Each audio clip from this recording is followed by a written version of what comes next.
जैसे घरे मेहरारू बैठा रही ना कहली सब का कहली सर? ये लड़के का फोन होता फोन आता है अरे का पापा होता और ए बहना है रुक जाएगा पापा फोनवा कर ले रुक जाए पूछ ली तो चल जाए हाँ गोर लगा तनी खुश रह। काजी का हाल चल बा ठीक बा। हाँ ठीक बा, अपन बताओ।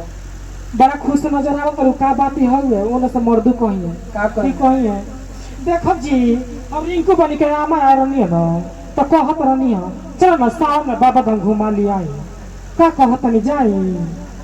तो उन्हें से वो कही है अब तू मेहरारू जाती हो कि तू अकेले जेबू बाबा धाम हो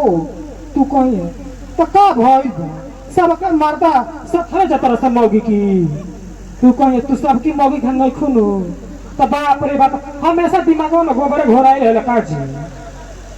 हाँ तो रौरी घर पे ये कुल भइल बा ना केहू कहीं आवेला ना कहीं कहीं जाला और जे केहू कहीं आ जाए तो रोका टकी लगाई हाँ